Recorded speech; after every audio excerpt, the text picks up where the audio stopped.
DK 복덕방 두 번째 시간인데요. 네, 저는 진행을 맡은 김현희 기자라고 합니다. 그리고 지금 이번에 나와주신 분은 이제 두 번째 타자. 이분은 국민은행 WM 스타 자문단 정진영 회계사님이시고요. 그래서 바로 넘어가면은 사실 저도 이런 경우인데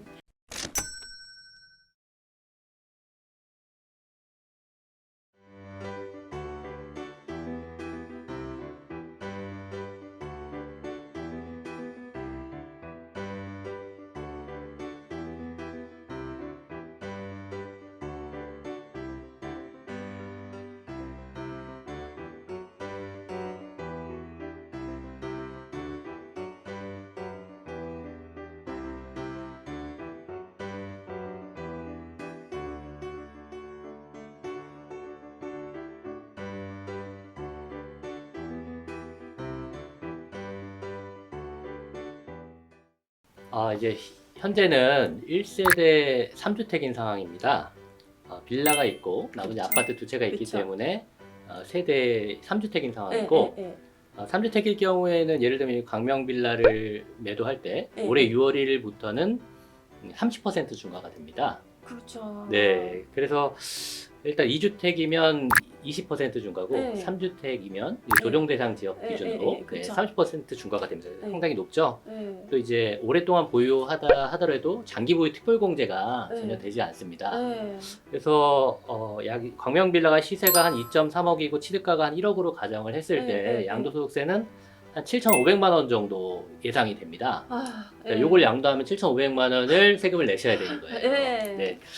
그래서 이제 또 다른 방안도 좀 생각을 해봤는데, 만약에 이제 증여를 한다고 했을 때는 일단은 원칙은 유사 매매 사례가액이 평가액이 됩니다. 주변에 팔린 가격. 근데 이제 팔린 가격이 없으면 공시가로 할 수가 있고요. 근데 이제 최근에 그 부분도 이제 세법 개정이 돼서 이제 증여세 신고 기한 후 6개월 내에 국세청에서 감정 평가를 받아서 평가심의위원회에 올릴 수가 있습니다.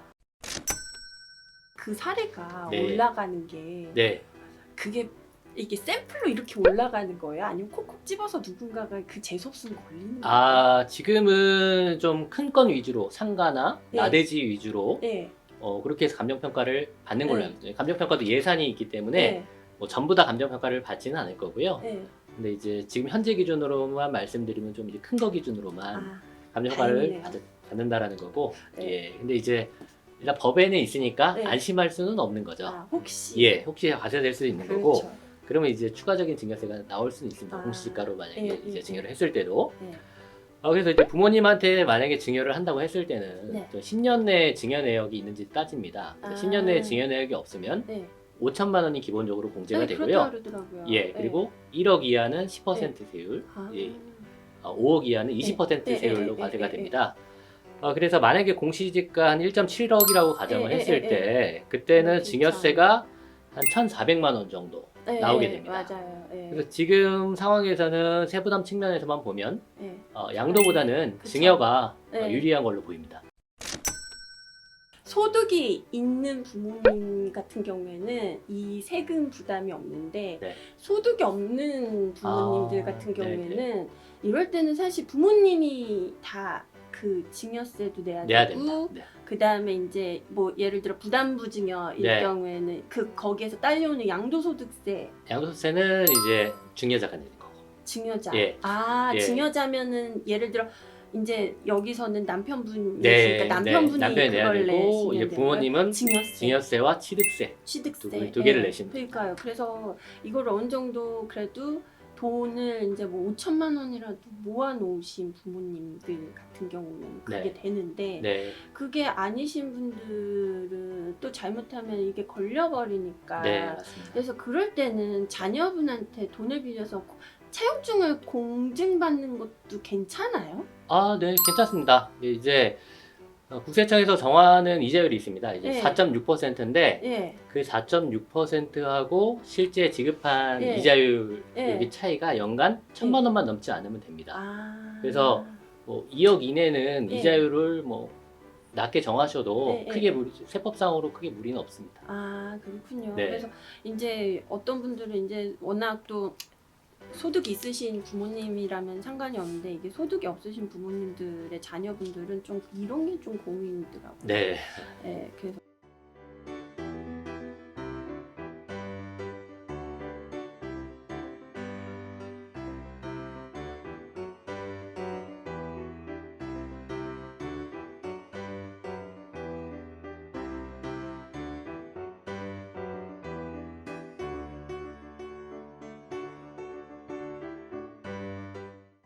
그 부분은 일단은 결혼하기 전에 네. 각각 1주택인 상황에서 결혼을 하게 되면 네. 그 경우에는 아시다시피 5년 안에 먼저 네. 파는 주택은 이제 비과세를 받을 수가 있습니다. 네. 근데 이제 혼인한 날 기준이 언제인지 따져보면 네. 그거는 이제 관할 시군구에 혼인신고를 그쵸. 한 날 기준입니다. 그렇기 때문에 혼인신고 한 날 이후부터 5년 안에만 파시면 네. 뭐 세법상으로는 크게 문제가 안 돼 보입니다. 아, 그럼 세무조사 때도 이런 건 안 네, 걸린다 이거죠? 네 맞습니다. 그러니까 역시 혼인 신고를 빨리 할 이유가 없는 것 같아요.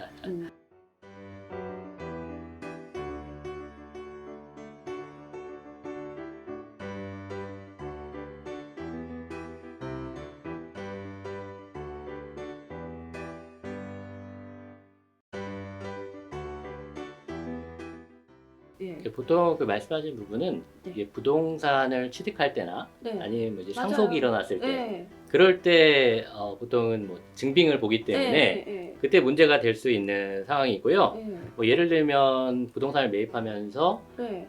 이제 공동 명의로 했는데 그쵸. 배우자 지분이 이제 6억을 초과했다. 네. 근데 배우자의 소득이 없다 그러면 네. 그 초과된 부분은 당연히 이제 증여세 과세 대상에 해당이 됩니다. 아. 네. 그리고 이제 서로 간에 배우자한테 이체된 부분이 네. 6억을 넘게 되면 네. 그 부분도 원칙적으로는 그쵸. 증여세 대상이에요. 그래서 네. 좀 보수적으로 보자면 양쪽 기준으로 각각 6억 초과되는 부분은 네. 증여세 과세를 할 수도 있어요. 아. 네, 이제 뭐 물론 매번 과세하는 건 아니지만 네. 좀 보수적으로 보면 과세 대상이 된다라는 걸 좀 말씀드리고요. 세무조사 대상이 또 내가 아니라는 법은 또 없습니다. 맞습니다. 네. 그래서 앞으로는 좀 소득에 맞게 네. 통장을 분리해서 관리하는 게 바람직하고 네. 또 만약에 이제 현금 증여를 했을 때는 증여세가 안 나오더라도 과세관청에 증여세 신고를 하는 게 좋습니다. 아, 비과세 내가 지금 6억 원 이하의 금액을 한다 하더라도 예. 아. 왜냐면 이제 증여세 신고를 해야지만 국세청에서 나중에 별도의 소명 절차 없이 자금 출처로 인정을 받을 수가 있습니다. 귀찮아지지 않는다 이거죠? 네, 맞습니다. 아, 근데 이게 전업주부라면 아까 전에 소득 없는 경우 잠깐 얘기해 주셨는데 네. 이게 전업주부인 경우에는 이게 어떻게 해요? 그래도 전업주부들은 다 사실 남편의 월급 통장을 경제를 이렇게 담당해서 관리를 하는데 거기서 이렇게 했을 때 그럼 그것도 나중에는 또 문제가 되나요? 그럼 그것도 결국 내가 전업주부 통장 하나 이렇게 딱 새로 개설해서 남편한테 계속 이체받는 게 훨 나은가요? 이제 그 부분도 이제 생활비로 쓴 부분은 상관이 없는데 이게 계속해서 쌓여서 이제 금액적으로 커지게 되면 그건 나중에 문제가 될 수가 있습니다. 한 얼마 정도? 억 단위만 아니면 상관없는 건가요? 아니면 수천만 원, 5천만 원 이하면 괜찮은 거예요? 근데 이제 전부 조사하는 건 아니고 보통은 이제 고자산가 위주도 조사를 하기 때문에 역시 몇 천만 원 정도 수준까지는 조사할 가능성은 그러니까 내가 없다고 보시면 됩니다. 상가나 큰 물건을 투자하지 않는 이상은 맞습니다. 다행입니다, 주부님들. 네. 남편 통장을 꼭 비틀어 잡고 계세요. 그래서 사실 이제 또 이렇게 좀 뭐 증여 얘기를 한번 살펴봤는데요. 사실 증여가 만만찮게 저도 경험해봤는데 너무 이제 복잡하고 제대로 알아야지 나중에 이제 좀 제가 추가 이렇게 납세자가 되지 않을 수가 있더라고요. 그래서 꼭 세무 상담을 한번 받아보시고 증여 같은 경우에는 요새는 또 그 세무 상담은 한 2번 이상 받으라고 하더라고요. 네. 이게 서로 또 얘기가 다를 수도 있다고. 네네. 그러니까 지금 저기 회계사님도 저도 지금 회계사님께 얘기 듣고 알았어요. 그 증여세 신고 이후 6개월에 국세청에서 감정평가 받아가지고 네. 그 심의평가위원회 그 올라간대. 진짜 잘못해서 했으면 네. 나도 이렇게 되는 거 아닌가. 그런 거 꼭 2분 이상 이렇게 상담 받는 거를 추천을 하니 일단 하여튼 세무 상담 있으시면 꼭 회계사님을 찾아주십시오.